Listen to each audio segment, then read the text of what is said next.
سلامونه ملګرو. نن په یو بل ډېر مهم ټاپک خبره کوم او هغه دي د ژبې نښتل یا د ژبې لکنت. دا په لویو کې هم کېږي او په ماشومانو کې هم کېږي. د دواړو محرکات جدا دي. زه کوشش کوم په دواړو خبرو وکړم. ماشومان چې څنګه لویږي یا نور اعضای وده کوي دغه شانتې د دې د وینا اعضا یا سپیچ ارګن چې دي هغه هم وده کوي. خو په ځینو ماشومانو کې دغه وده لږ کمزورې پاتې شي نو هغه بیا لکنت یا د ژبې د نښتلو کار شي. سپیچ ارګن یا د وینا اعضا کم دي. دا د شونډو نه شروع کېږي لکه په دې کې پرخاښه شونډې دي، بیا زموږ ژبه ده، د هغې نه پس تالو دی، د تالو نه پس جامې دي، د جامو نه پس په نړۍ کې وکل کارډ دي او یا اواز د پلیچ ورته وایي اواز چې جوړوي او د هغې نه لاندې چې دی زموږ لنګز دي یا پړپوسان دي. دا ټول چې د سپیچ ارګن دا په مختلفو وختونو کې په سپیچ کې یا په خبره کې دي برخه اخلي. کېږي داسې چې لکه دا چې کله کمزوري پاتې شي نو بیا زموږ سنسري او موټر نرف چې دی په هغې کې کوارډینیشن پاتې نه شي یا هغه ډسټرب شي. څنګه ډسټرب شي؟ لکه اوس یو سړی خبره کوي نو هغه چې خبرې ته ځان جوړوي نو سنسیشن لاړ شي مزغو ته چې لکه د به سوی یم او موټر نرف هلته دغه وکړي چې لکه ته دا وایه ځکه چې دا ژبه ړقول غواړي دا نور خبرې نو هلته کې سټیبلیټي نه ځکه چې دا سپیچ ارګن چې هغه کمزوري نو په دې باندې پرشر راشي او دیو هغه ټکې بار وایي ځکه چې سټیبلیټي په هغې کې نه وي، منظم نه وي، هغه کوارډینیشن نه دی یو بل سره. د مثال داسې دی لکه یو زوړ ګاډی چې او بیټري کمزوري او تاسو له سلپ ورکړئ او دغه زور پې کوئ نو هغه ډګ ډګ اوازونه کوي خو سټارټېږي نه. دغه شانتې د دې اعضا سره کېږي. نو دا سپیچ ارګنز چې دي دا تاسو بیا څنګه ډیولپ کولی شئ؟ په کور کې په خپله دغه ایکسرسایزز کولی شئ ځکه چې ډېر خلک تاسو به اورېدلي زموږ په وخت کې به دا ماشومان چې دي باباګانو له به بوتله او ژبه وله ټکو، څوک وله تعویضونه کوي، څوک یې باباګانو له بیایي، څوک دمونه کوي، څوک چې دي سپیچ تھراپیسټ له ځي نو هغه سپیچ تھراپیسټ تاسو نه په زرګو په لکو روپۍ اخلي. نو دغې ماشومانو له تاسو په کور کې خپل علاج کولی شئ. زه ته د دې سپیچ ارګن ایکسرسایزز ښیم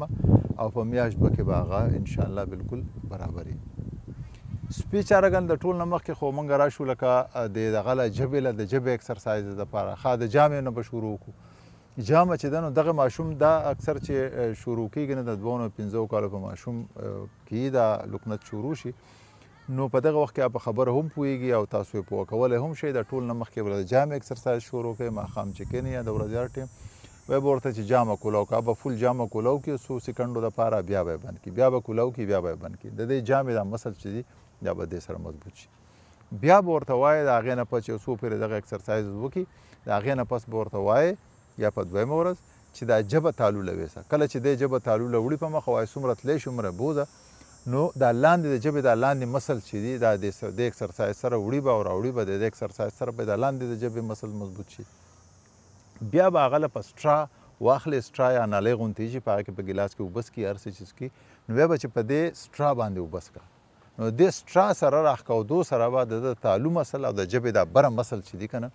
دا به مضبوط شي رو په دمه. بیا به له دا سټرا رو کټ کوئ نو څومره دا سټرا لنډېږي نو دومره به دی زور راکاږي دا ژبه به داسې منځ کې راغونډېږي نو د دې سره به د ژبې دا مسل نور مضبوط شي. چې کله دغه ایکسرسایزز وکړي نو بیا به موږ راشو د وکل کارډ یا د مرۍ دی. ګوره دغه ماشومان چې اکثر دي چې کم ټکي نښلي نو دغه ته واولز وایو یا ورته موږ واکداره ټکي وایو لکه الف او واو او یو دا څیزونو کې په شروع کې دغه ماشومان ډېر نښلي. دغه وکل کارډ د وجې نه دا وکل کارډ به ستاسو سټیبل کوئ نه دې سره به څه چل کوئ دې ماشوم ته به وایي چې ته آ وایه دی به لږ او اوږده ساه باندې اوږده لږ وخت دپاره لکه دی ده ته به وایي چې ته آ وایه دی به وایي چې آ دقسې یو څو سیکنډو دپاره به وایه بیا ای بیا او